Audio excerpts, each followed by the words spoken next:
Haleluya. Saya dari tadi duduk-duduk di situ, saya pikir-pikir, saya ini orang yang semenjak tahun 2017,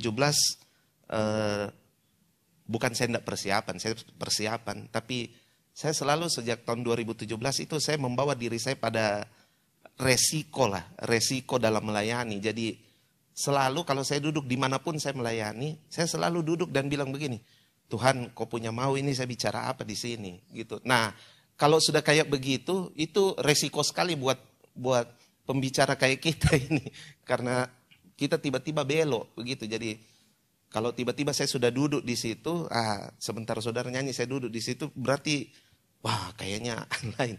Jadi tiba-tiba kayak di dalam hati saya itu saya pengen sekali bagi, ini praktis sekali saudara. Saya pengen bagi sama saudara tentang kasih.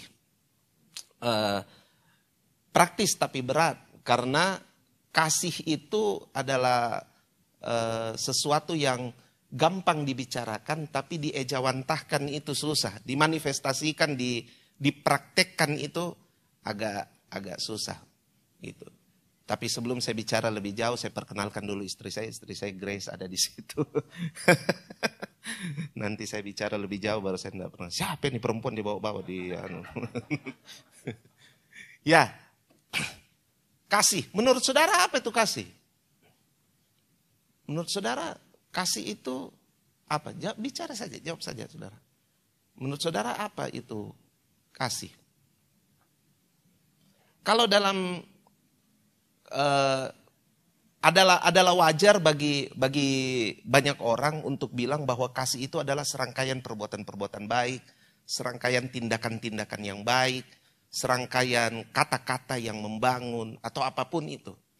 Tapi dalam terminologi kekristenan, kasih itu sebenarnya bukan hanya itu. Dalam terminologi kekristenan, kasih itu adalah pribadi. Ya kan?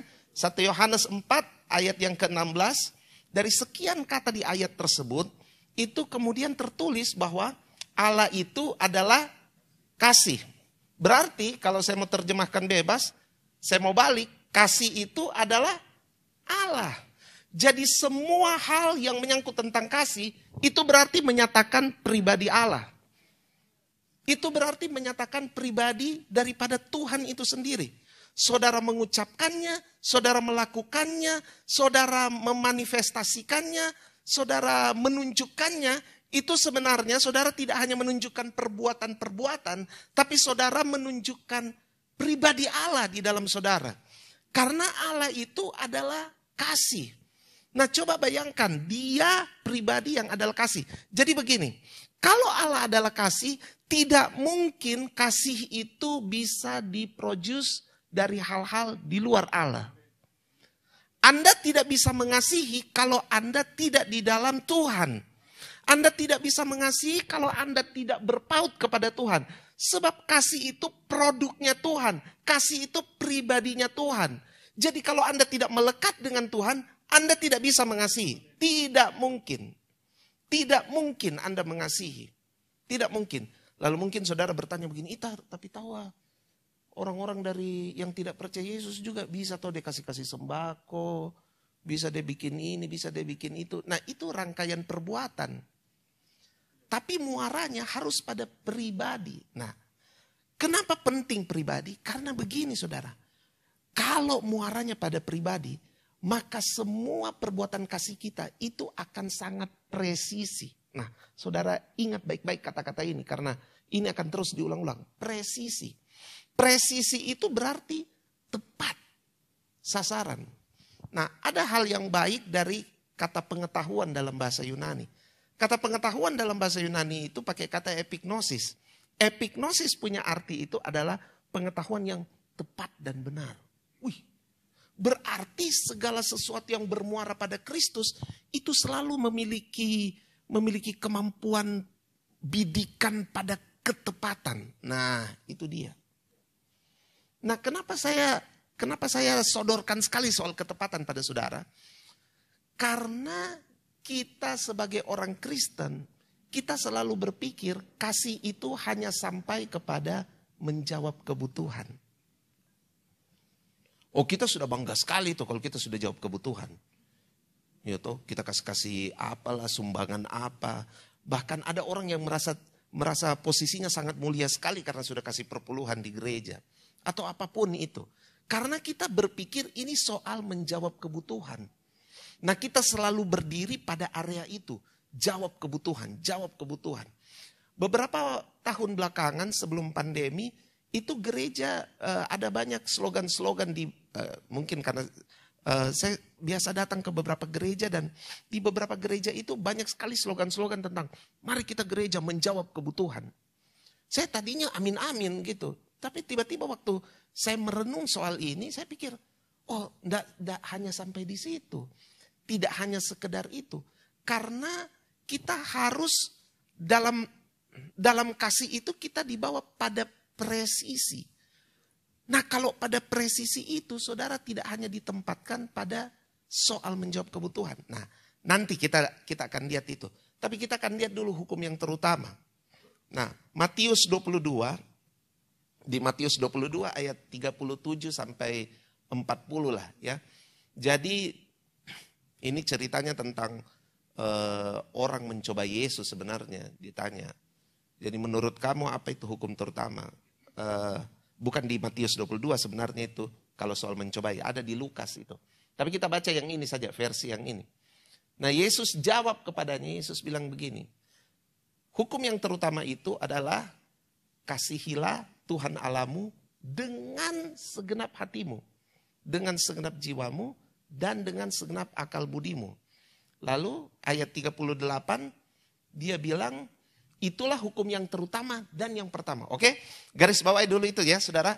Bold dulu itu dalam pikirannya kita. Bahwa hukum yang terutama dan yang pertama. Wah, ini sudah bilang hukum yang terutama dan yang pertama adalah kasihilah Tuhan dengan semua tadi itu. Segenap hati, segenap jiwa, segenap kekuatan, segenap akal budi.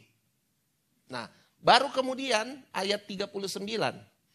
Dan hukum yang kedua yang sama. Nah, perhatikan baik-baik itu. Hukum kedua yang sama dengan itu. Sama dengan apa? Sama dengan hukum pertama. Nah, apa itu?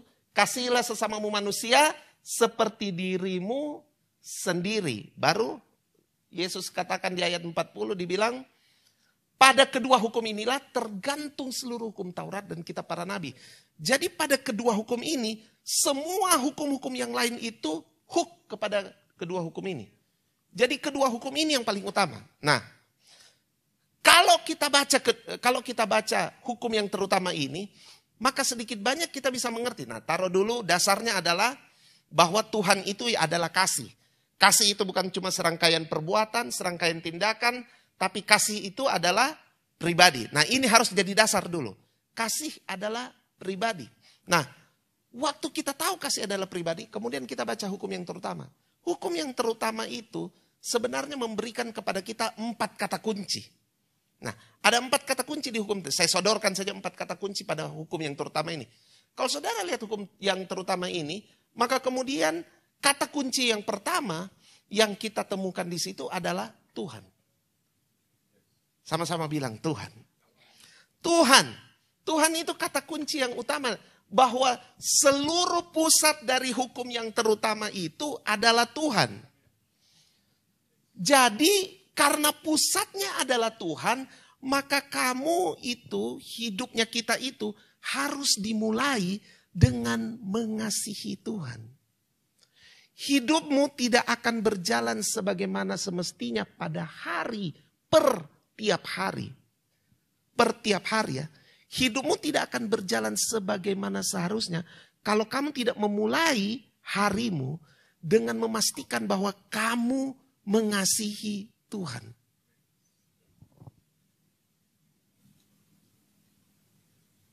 Amin. Kenapa saya bilang tiap hari? Kan mudah buat kita untuk bilang, oh saya mengasihi Tuhan, saya mengasihi. Mudah buat kita. Saya mengasihi Tuhan.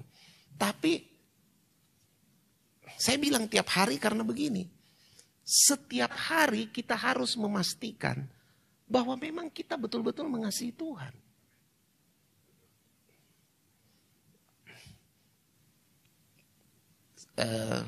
Saya saja sama istri saya, Kadang-kadang saya sempat merenung itu di ulang tahun pernikahan yang keberapa itu. Tiba-tiba Roh Kudus tanya sama saya, bilang, kau sudah mengasihi istrimu? Ya dengan mudah saya jawab toh. Mudah sekali saya jawab. Iyalah, saya mengasihi. Hari ini kau mengasihi dia sebagaimana seharusnya. Bagaimana seharusnya, bagaimana gitu. Baru kemudian dia buka ini ayat ini. Waktu buka ayat ini saya merenung-merenung saudara. Oh iya. Kan kita itu kadang-kadang lebih dengar orang lain daripada kita punya pasangan toh. Iya, masa kita pura-pura tidak tahu. Biasa istri kalau masak di rumah toh. Masak banyak sekali garamnya. Terus suaminya rasa, asin sekali nih kok masak. Diam-diam mau kau kawin deh. Saya setengah mati di sini baru kau banyak sekali protes. Makan kau saja. Kalau agak asin-asin sebentar habis makan minum amlodipin. Gitu, kan begitu. Tapi sekalinya teman-temannya istrinya datang tuh. Teman-temannya datang. Apa kau masak? Ini kan saya masak. Teman-temannya istrinya datang. Asinnya. Kok kayak mau kawin lagi? Dede. Kenapa asin sekali lah? Masa? Yuk kak. Coba kau rasa langsung. Yuk tahu asin sekali suaminya. Asin dede. Saya sudah bilang. Kan begitu. Kita suka tidak percaya sama perkataannya pasangannya kita. Papa jangan itu. Jangan pakai baju itu. Tidak cocok. Kau tahu apa? Dia pakai. Begitu sampai di pesta. Salah kostum. Salah kostumnya. Coba saya dengar kata-katanya istriku. Kan begitu. Coba saudara pikir-pikir. Ini circle yang paling dekat dengan kita. Lama kelamaan akan menjadi orang yang paling terakhir kita dengar. Oh iya, anak muda juga kan begitu. Kalau dikasih bangun sama orang tuanya. Tunggu dulu mak, tunggu dulu. Yang dulu. 5 menit lagi. Tapi kalau pacarnya yang telepon. Bangun mak sayang. Ada tong morning call-nya. Mau dikirim pasukannya Pak Dani Pomanto ini, Pak Kandato. Tapi kalau pacaran, Susi mau keluar rumah, bapaknya bilang, jangan kau keluar. Saya larang kau keluar. Tapi karena Joni sudah tunggu, Susi langsung, pokoknya saya tidak mau, saya mau keluar. Sekalinya Joni telepon, Sus, jangan kita keluar nah. Ada demo-demo itu di luar. Di rumah mau kedua. Iya paling sayang. Bapaknya sudah bilang, ada demo jangan kau keluar. Tidak mau aja. Pas Joni yang telepon. Yang kona, lah Susi menurut. Bapaknya heran, kenapa tuh menurut? Susi, kau enggak jadi keluar? Enggak jadi pak, ada demo. Tapi kan begitu, kita lama-lama, coba saudara pikir-pikir nih. Lama-lama orang yang di circle terdekatnya kita itu adalah orang yang paling terakhir yang kita dengar baik-baik sarannya. Sama Tuhan tuh. Baru kita dengan bangga sekali bilang gini, Tuhan adalah alamat terakhir. Kasihannya itu Tuhan adalah alamat terakhir. Baru kita bangga sekali loh bilang itu. Bangga sambil menangis. Tuhanlah alamat terakhirku. Dulu di Bandung, waktu saya sekolah di Bandung, ada saya punya teman karang lagu begitu. Tuhan alamat terakhirku. Kayak rohani sekali begitu.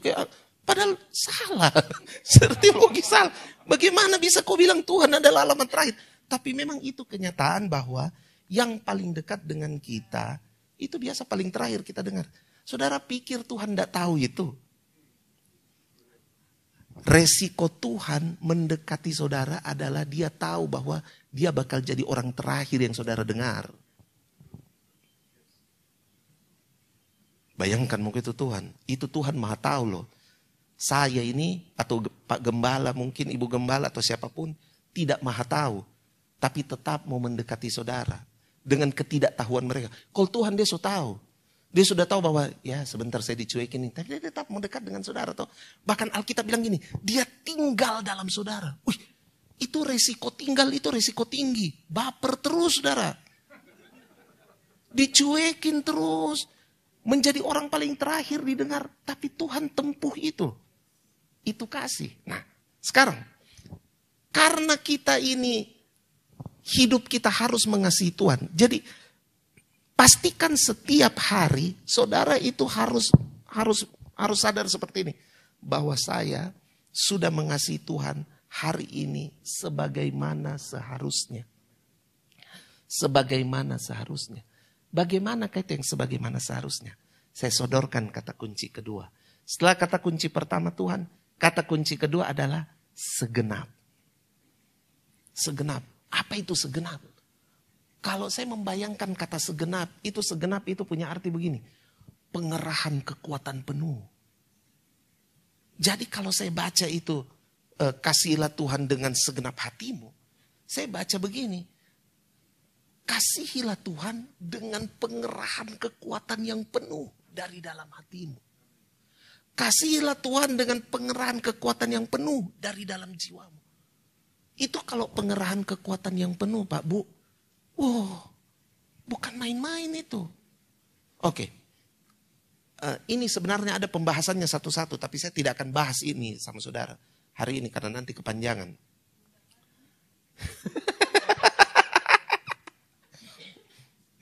Iya. Kalau misalnya, saya ambil contoh satu. Kasihilah Tuhan dengan segenap hati. Kata hati itu dalam bahasa aslinya itu pakai kata kardia. Kardia itu kardio. Tapi kardia atau kayak dari situ dapat kata kardio toh, dapat kata jantung. Tapi kata kardia itu punya arti begini. Pusat kehidupan. Jadi dibilang gini, kasihilah Tuhanmu dengan segenap pengerahan kekuatan yang penuh dari pusat kehidupanmu. Wow, apa yang jadi pusat kehidupan saudara?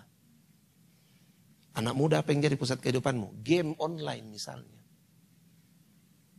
Itu pusat kehidupanmu sekarang ini. Kayaknya tidak bisa kalau tidak game. Kau mimpi saja, kau mimpi game. Gitu. Kau mimpi, kiri. Ke situ kok, shoot. Biar mimpi sudah berteriak. Itu, saudara kan kalau dengar firman, saudara kalau duduk dengar firman itu, tidak ada itu kita kalau dengar firman itu, kalau kita duduk dengar firman, saudara, kita duduk kan nyantai. Kita kalau dengar firman kan kita, iya tak? Tapi kalau saudara main game, tidak ada itu saudara main game begini. Tidak ada. Orang main game itu begini. Wih serius sekali. Coba bayangkan kalau saudara sikap main game itu, saudara pakai pada sikap mendengarkan firman. Wih, pasti hasilnya tokcer. Tapi kan kita dengar firman kan. Coba kalau kita main game begini. Ya, maju kok. Tidak bergairah. Tapi kalau main game kan kita, awah, serius sekali begitu. Itu kan sudah jadi apa? Jadi pusat kehidupan tuh. Saudara tidak sadar itu jadi pusat kehidupan. Coba beda kau kasihi Tuhan dari pusat kehidupanmu. Iya tuh. Ada saya punya teman gamers. Waktu saya cerita ini sama dia. Dia itu tadinya berpikir soal dah ada itu penjangkauan dalam dunia game. Tidak mungkin lah. Tapi waktu dia belajar mengasihi Tuhan, dia bilang, hari ini saya punya pusat kehidupan ini game. Karena sudah jadi mata pencariannya juga. Jadi dia mulai mengasihi Tuhan dari situ. Apa yang terjadi saudara? Sekarang banyak sekali itu gamers kumpul sama dia. Cuma untuk dengar dia sharing. Ya sharing apa saja. Tapi orang tahu dia Kristen. Setiap habis sharing pasti dia akhiri dengan apa? Dia akhiri dengan, ayo kita berdoa bareng-bareng yuk. Kan bisa. Tapi apakah saudara mengasihi Tuhan dari pusat kehidupan saudara? Apa yang jadi pusat kehidupanmu saat ini?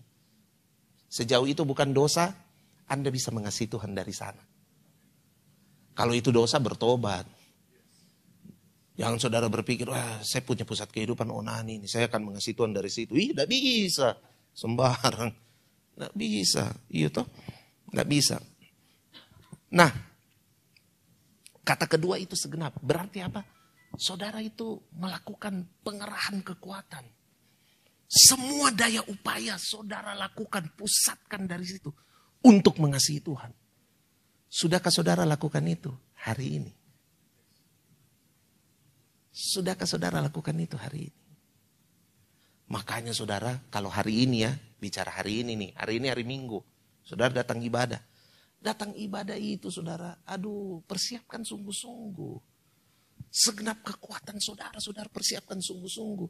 Jangan datang ibadah itu karena ini merupakan rekreasi. Loh, ada dulu pendeta pernah ajar di retreat. Ibadah itu, kita datang ibadah itu, salah satu tujuannya supaya kita bisa berekreasi. Loh, kita harus, ya nggak tahu lah, terserah saudara sih. Tapi maksudnya, kalau saudara datang ibadah, saudara datang dengan persiapan yang penuh. Karena saudara mengasihi Tuhan. Makanya begitu datang di sini kan, saudara sudah tidak dipaksa lagi untuk menyanyi. Saudara sudah tidak dipaksa lagi untuk apa-apa. Saudara sudah tidak dikondak. Karena apa? Karena saudara bersiap dari dalam. Wih, saya semangat sekali ini. Saya semangat sekali untuk memuji Tuhan. Saya semangat sekali untuk mendengarkan firman. Saya semangat sekali untuk memberikan yang terbaik buat Tuhan. Itu kan paradigma yang harus dibangun. Karena kita mengasihi Tuhan dengan segenap itu tadi. Kata yang ketiga. Kata kunci yang ketiga itu adalah, kalau kita baca hukum yang terutama, kata kunci yang ketiga itu adalah sesama. Sama-sama bilang sesama. Ada yang aneh sebenarnya di hukum ini waktu pertama kali saya merenung. Karena dia bilang begini, hukum pertama itu, kasihilah Tuhan Allahmu.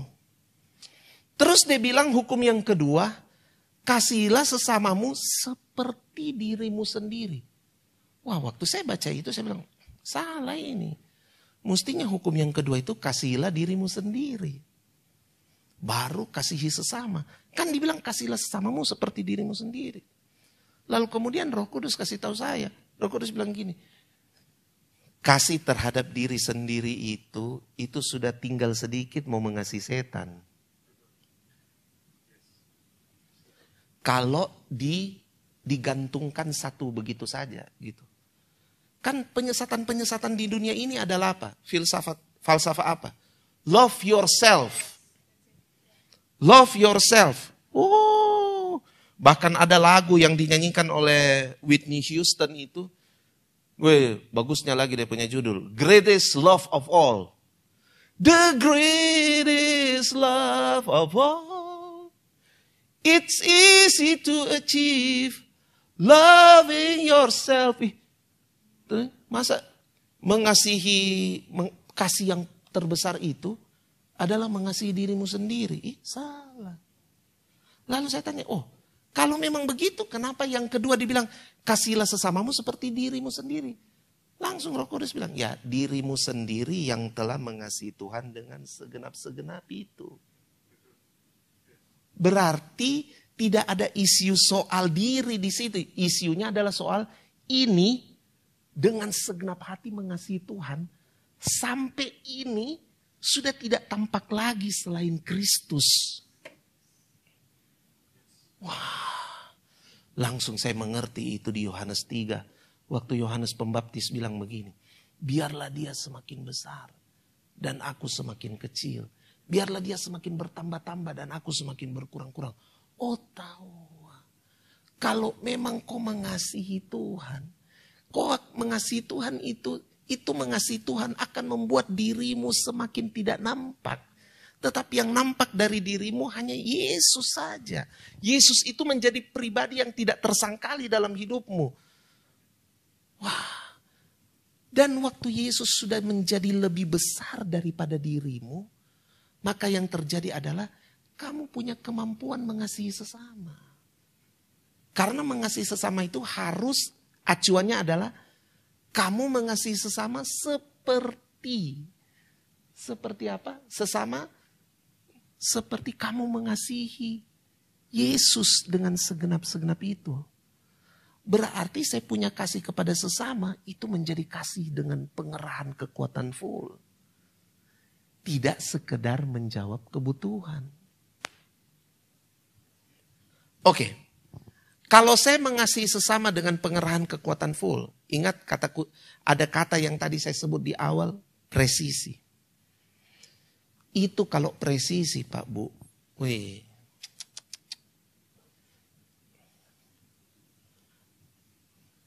Kejadian pasal 6 itu dikasih tahu bahwa Nuh menerima kasih karunia. Sekian banyak diinfokan kepada kita tentang keadaan dunia ini. Tapi tiba-tiba dibilang nongol satu ayat yang dikatakan begini. Nuh menerima kasih karunia dari Tuhan. Setelah Nuh menerima kasih karunia, tebak.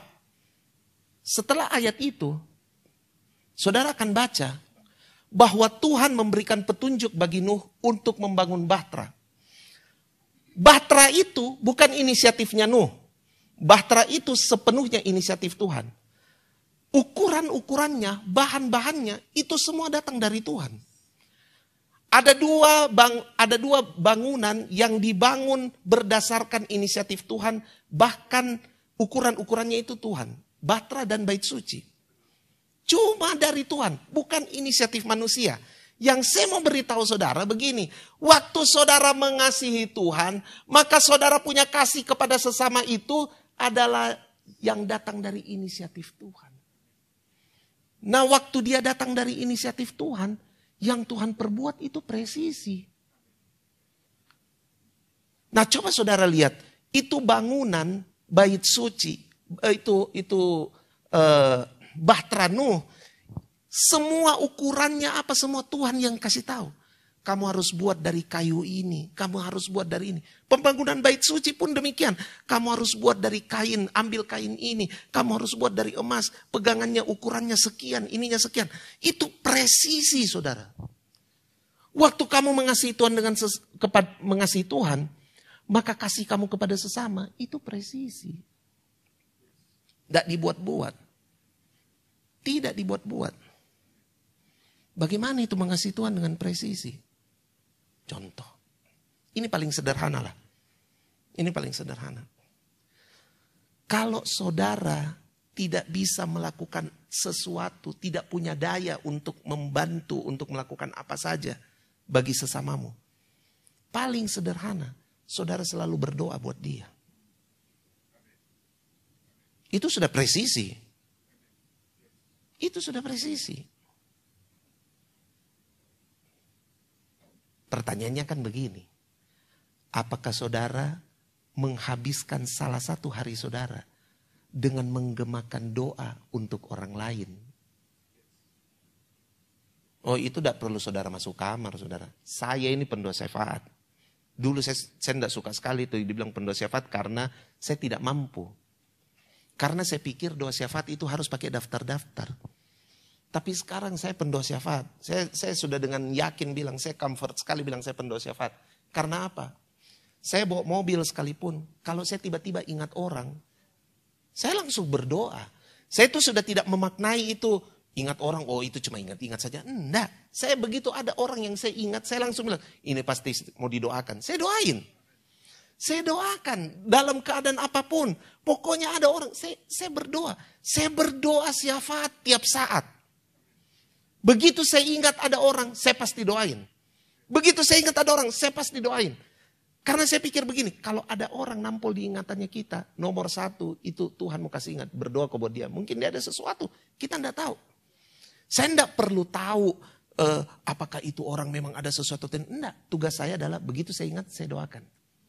Makanya saya suka sekali itu kalau tiba-tiba saya ada ingat orang. Apalagi orang yang sudah lama saya tidak ketemu. Begitu saya ingat, saya langsung doakan. Langsung refleks, saya doakan.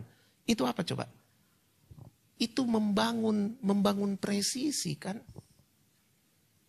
Itu membangun presisi. Itu membangun presisi. Kalau saudara lihat-lihat yang kayak begitu, dengarlah kesaksiannya Pendeta Daniel Alexander lah. Itu kan orang yang jalan dengan presisi tingkat tinggi. Begitu dia ketemu orang, dia langsung rasa, oh orang ini butuh Tuhan. Sudah kayak begitulah. Tapi yang paling sederhana kan begini, saudara doakan. Saya mau taruh pertanyaan ini untuk mengganggu saudara tiap hari. Sudahkah saudara berdoa buat sesamamu hari ini? Tidak banyak-banyak saudara, satu aja. Satu saja. Satu saja. Saya ingat satu hari saya pernah teringat ada sahabatnya Pak Wira dulu di SMP namanya Agung. Saya tidak tahu kenapa tiba-tiba satu waktu, ini pas masa pandemi, saya tiba-tiba ingat itu Agung. Saya tiba-tiba ingat sekali. Ingat sekali. Saya tidak pernah mengingat dia seperti itu. Tiba-tiba saya ingat sekali.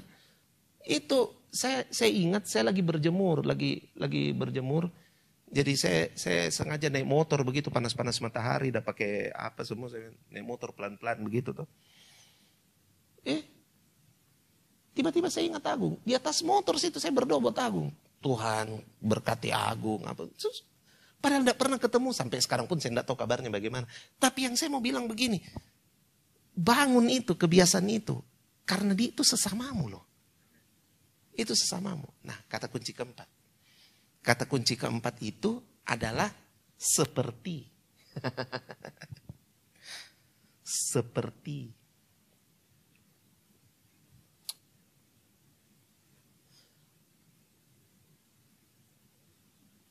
Kasihilah sesamamu seperti dirimu sendiri yang mengasihi Tuhan dengan segenap-segenap itu. Seperti, apa itu seperti? Seperti itu berarti begini, jadi sama. Jadi ternyata di dalam kasih itu menyodorkan kepada saya dan saudara proses keserupaan dengan Bapa. Wah, proses keserupaan ini yang paling penting saudara. Sebenarnya goal hidupnya kita itu menjadi serupa dengan Yesus. Oh iya. Menjadi serupa dengan Yesus. Karena menjadi serupa dengan Yesus itu menyelamatkan kita dari banyak hal. Itu sama dengan cerita opa-opa mau cari selamat tuh. Jadi satu kali ini ada opa-oma ini, mereka punya rumah dimasuki perampok. Perampok masuk, bawa parang begitu, bawa senjata tajam. Terus oma dipasang, kasihan oma kasihan. Oma dipasang parang di sini. Oma punya nama siapa? Langsung oma gemetar oma tuh. Saya punya nama Maria. Langsung perampok, astaga, Maria. Itu nama yang mulia, Oma. Karena saya punya mama nama Maria. Saya juga sayang sekali mamaku, Oma. Menangis akhirnya perampoknya. Perampok tidak jadi bunuh Oma karena Maria. Maria nama yang mulia. Kata, Maria, aduh luar biasa Oma. Oma tidak jadi, aduh Maria, aduh mulia sekali nama. Langsung ditodong di opa. Opa nama siapa? Langsung opa bilang, sebenarnya saya punya nama Yusuf. Cuma orang-orang kompleks suka panggil saya Maria. Opa cari selamat. Opa cari selamat tuh. Karena dia lihat nama Maria menyelamatkan. Jadi dia pikir, lebih dia mengaku saya orang kompleks panggil saya Maria. Yang penting selamat dulu toh. Soal sebentar dikata-katai, Maria terserah. Siap. Yang saya mau bilang pada saudara, waktu kamu menjadi serupa dengan Yesus, kamu tidak tahu berapa kali kamu diselamatkan karena keserupaan dengan Yesus. Berapa kali kamu dipakai Tuhan karena keserupaan dengan Yesus. Berapa kali kamu menyelamatkan orang karena kamu serupa dengan Yesus. Wah, saya tutup dengan kisah ini. Satu kali Daud itu dikudeta oleh anaknya Absalom. Daud dikudeta. Jadi Daud keluar dari Yerusalem, kasihan. Dia keluar dari Yerusalem diiringi dengan dia punya pengawal-pengawal dan sebagian rakyat yang mendukung dia. Daud keluar. Sementara Daud berjalan keluar dari Yerusalem, ada seorang bernama Simei bin Gera. Nanti saudara buka saja ini, ada di 1 Samuel. Ada orang bernama Simei bin Gera. Simei bin Gera ini ternyata masih masih keluarganya Raja Saul almarhum. 2 Samuel pasal 16 ya. Kalau tidak salah. 2 Samuel pasal 16. Simei bin Gera ini masih kerabatnya Saul. Jadi Simei bin Gera ini waktu dia lihat Daud keluar. Oh langsung dia bilang. Itu Mikau. Penumpah darah. Tobat. Tuhan lagi balas kau sekarang. Tuhan, pokoknya dia maki-maki hancur. Pokoknya Daud keluar dengan maki-makian dari Simei. Bukan hanya memaki-maki saudara. Simei itu sambil melempar batu. Kan tidak enak itu. Sudah dikata-katai dilempari batu. Baru kau masih raja ini kau. Baru kau kalau saya. Ada pengawalnya itu Daud toh. Anak-anak Seruya ini. Saudara-saudaranya Yoab. Itu semua bilang begini. Tuanku raja. Kita potong saja, kita hantam saja ini anjing mati. Bayangkan. Orang kan kalau memaki kan sekarang pakai kata anjing tapi dimodifikasi ya. Anjing, anjrit, apalah segala macam begitu. Tapi ini sudah bukan cuma anjing, anjing mati. Siapakah anjing mati ini yang mencoba mengata-katai raja? Kau tahu Daud punya kata-kata? Ini Daud punya kata-kata minta ampun. Makanya saya bilang kalau saudara mengasihi Tuhan, saudara jadi seperti Daud ngomong begini. Hei anak-anak Seruya, apakah urusanku dengan kamu? Biarkanlah orang ini. Karena siapa tahu Tuhan berfirman kepada dia. Makilah Daud.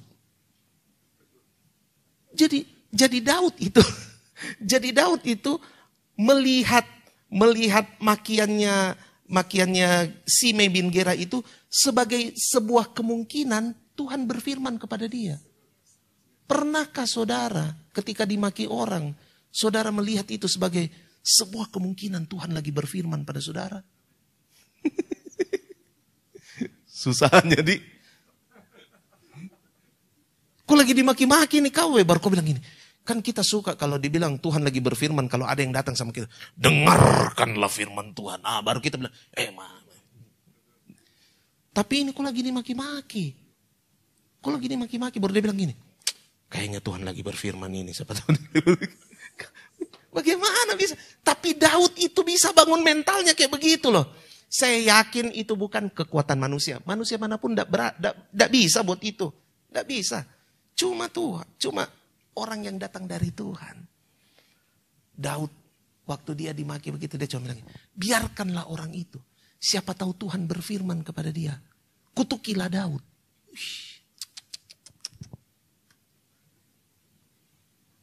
Kalau kamu sampai seperti itu, berarti kamu sudah seperti. Wow. Saya ingat satu kali saya pernah ditelepon orang. Saya baru bilang halo, itu orang sudah maki-maki saya. Dia maki karena dia mendengar cerita dari orang lain tanpa konfirmasi sama saya. Oh, saya baru halo loh saudara. Saudara coba pikir, kita baru halo. Kau. Baru ini orang Kristen juga.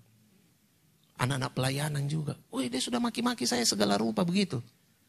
Saya mau balik marah, tapi tiba-tiba tidak tahu kenapa tidak terjelaskan tiba-tiba. Selesai saja saya cuma dengar saja, saya cuma dengar. Baru bisa saya bilangin, sudah cukup? Ya, terima kasih. Puji Tuhan. Selamat malam.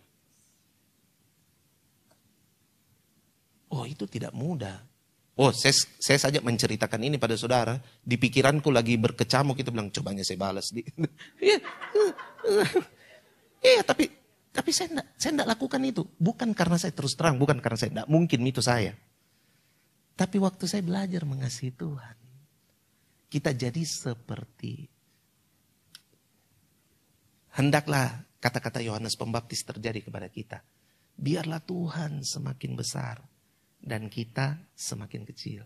Biarlah kita menjadi tidak kelihatan, tapi Tuhan saja yang terlihat dalam kehidupan kita. Tuhan Yesus mengasihi saudara. Saya selesai. Haleluya. Mari kita berdoa sebelum saya serahkan kembali. Bapa dalam sorga, terima kasih untuk pagi hari ini. Kami sungguh-sungguh berdoa agar kiranya Engkau menolong kami untuk mengasihi Engkau. Hamba berdoa untuk setiap orang yang ada dalam ruangan ini, agar kami bersama-sama, termasuk hamba Tuhan. Kami bersama-sama memulai hari kami dengan belajar mengasihi Engkau.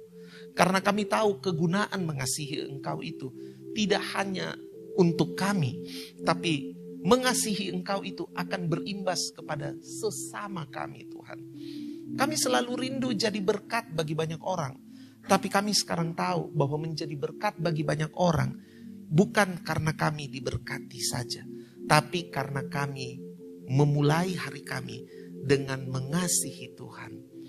Tuhan, kami mau belajar. Engkau berjanji bahwa Roh Kudus-Mu akan mengajarkan kami segala sesuatu. Dan kami tahu salah satu dari sekian banyak segala sesuatu yang Roh Kudus mengajarkan kepada kami adalah kami belajar mengasihi Tuhan. Kami belajar mengasihi Tuhan. Kami belajar mengasihi Tuhan. Kami belajar mengasihi Tuhan. Terima kasih Tuhan. Terima kasih. Terima kasih Tuhan. Terima kasih. Kalau ada di antara saudara yang nggak tahu, saya cuma tergerak saja. Kalau ada di antara saudara yang merasa saudara agak sulit mengasihi sesama saudara, apalagi kalau sesama saudara itu adalah orang yang menekan kehidupan saudara, adalah orang yang memahitkan hati saudara berulang-ulang, bahkan bertahun-tahun dia melakukan hal itu terhadap saudara. Saudara, waktu kamu belajar mengasihi Tuhan, kamu pasti bakal mengasihi orang tersebut.